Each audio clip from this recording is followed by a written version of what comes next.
South Park Hidden Chats. You surely missed. South Park has never just been a cartoon. It's a coded broadcast wrapped in chaos. Behind every laugh track and crude punchline, there are whispers, cut lines, and buried clues that most viewers never caught. Over the years, animators, sound engineers, and insiders have quietly revealed moments that were never meant to be heard. Secret audio cameos, censored jokes, and even experiments with AI voices hidden in plain sight. These are the hidden chats you surely missed. Let's start with what most fans never caught: the hidden script layers buried under South Park's chaos. Inside the studio, the writers call them ghost lines. These are entire dialogue chains that were recorded, reviewed, and then deleted minutes before broadcast. Some were too political, others legally risky. But here's the real twist. Several of those lines still exist in alternate audio files that aired once and were quietly replaced. Matt Stone and Trey Parker have admitted that a few episodes had two versions of audio. One safe, one nuclear. Only insiders and a handful of collectors have heard both. The most famous case is It Hits the Fan. Everyone remembers it for breaking records with 163 uses of the S-word. But that number isn't the whole story. The original count was 171. 8 extra lines were written, voiced, and then removed after the FCC made a few late-night calls. What those missing 8 words contained is still a mystery. Some fans claim the DVD subtitle files still carry traces of the original dialogue. Others found mismatched captions that reference cut subplots. It's not a coincidence, and those subtitle errors were real fragments of the scripts that never made it to air. South Park's censorship battles didn't stop there. After 9/11, the episode Douche and Turd was rewritten from scratch. The first version directly mocked George W. Bush's war speeches. The network panicked, forcing the team to replace the president with talking animals as metaphors for political stupidity. It was clever, but it wasn't what they intended to release. Years later, Obama's victory episode About Last Night went through the same quiet redubbing. In the original cut, there were lines hinting that campaign media coverage was orchestrated. Those lines were gone in reruns, replaced with generic celebration dialogue. Someone clearly didn't want that narrative floating around during the honeymoon phase of the new administration. Then came the Trump years, when South Park nearly broke its own walls. During the Garrison is Trump storyline, there was once a sequence where Trump looked at the camera and said, "You think this is satire? Ask the writers." That single line would have shattered the fourth wall and brought real-world politics into the show's frame. It was pulled before animation. A former intern later leaked a sketchboard showing unused Trump jokes about Epstein and Twitter bans. None were ever voiced. The showrunners wanted to hit harder, but the fear of lawsuits was too real, even for South Park. If the presidents got censored, Scientology got buried. The legendary episode Trapped in the Closet was meant to have 2 parts. The second one never saw daylight. After Tom Cruise threatened to sue, Comedy Central locked it away. Trey Parker once joked that every time they wrote Xenu, they received friendly letters from lawyers. Those letters were anything but friendly. And the fallout wasn't limited to Cruise. Isaac Hayes, the voice of Chef, didn't leave by choice.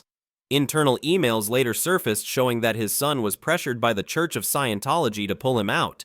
The studio lost one of its oldest cast members because a script went too far. Rumors say there were alternate recordings where Chef talked openly about brainwashing and Hollywood slavery. They were reportedly wiped after the controversy exploded. A few crew members still swear those versions existed. To this day, the missing second half of Trapped in the Closet sits in what fans call the Scientology vault, an episode no one outside the studio will ever see. And here's where South Park gets truly eerie. The show didn't just parody the news. Sometimes it predicted it.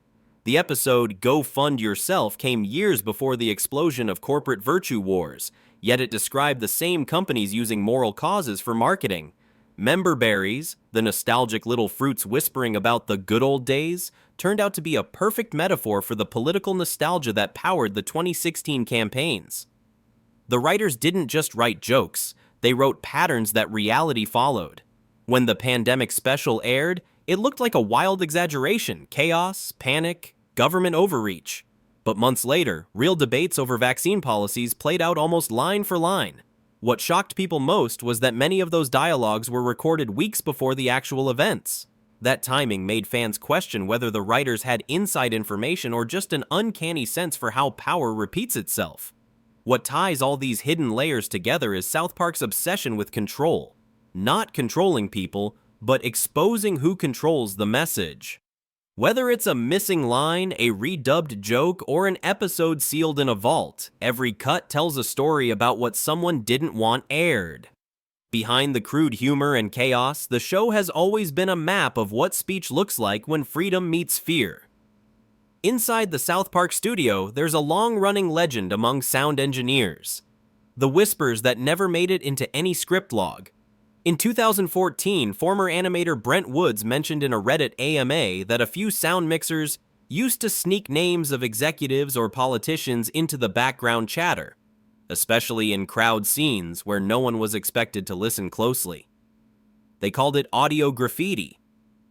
One of the earliest examples surfaced in a 2009 production file from season 13, when an engineer layered the phrase MK Ultra never ended under a street ambience track. It's almost inaudible unless slowed to 0.25x and played through headphones.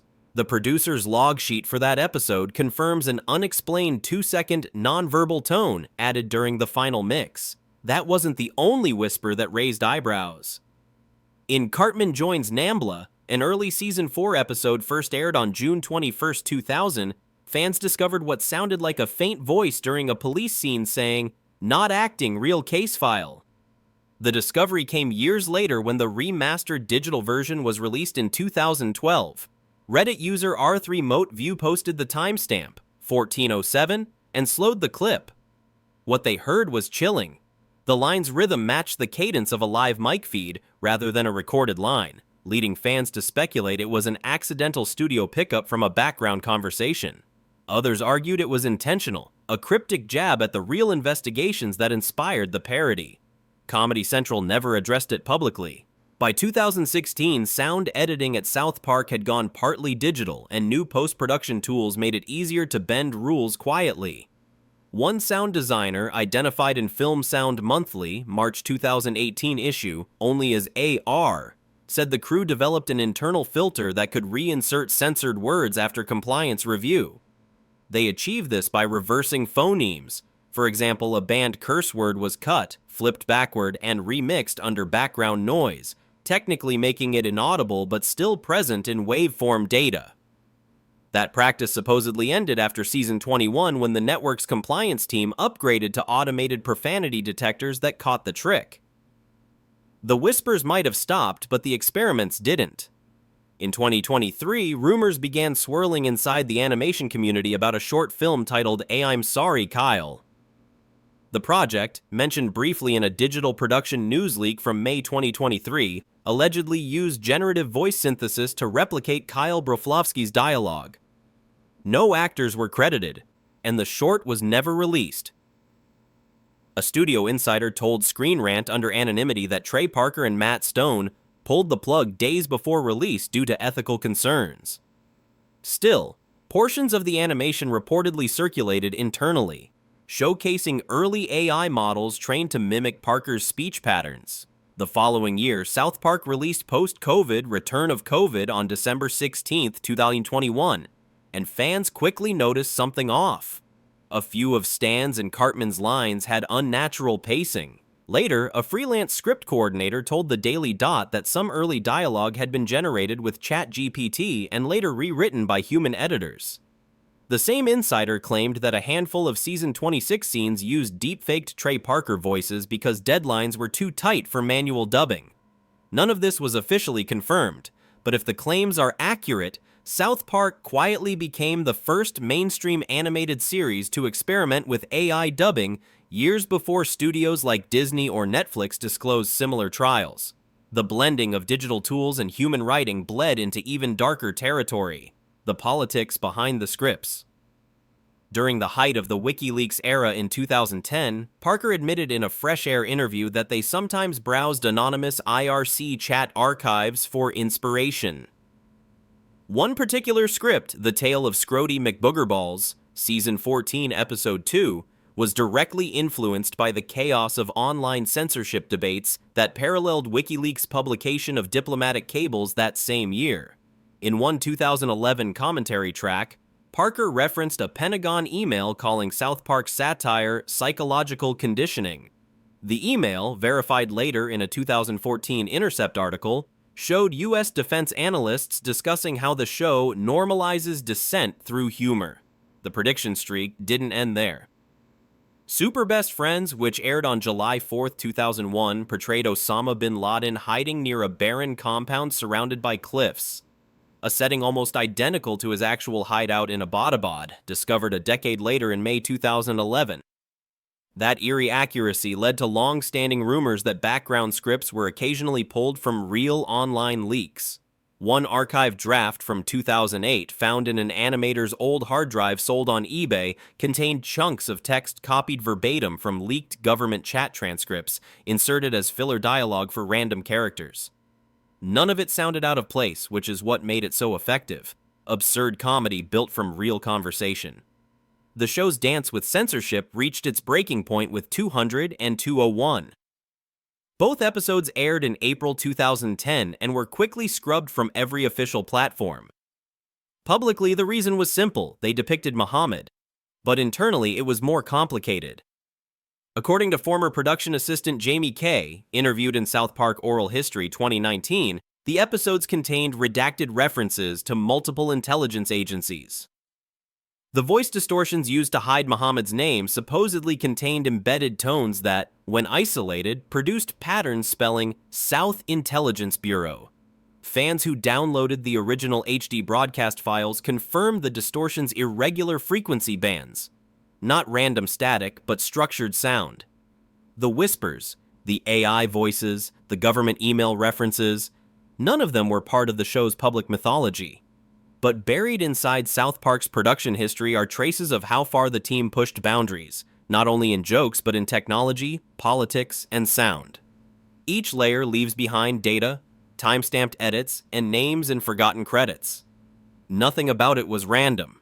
Every cut carried coordinates that pointed somewhere very real.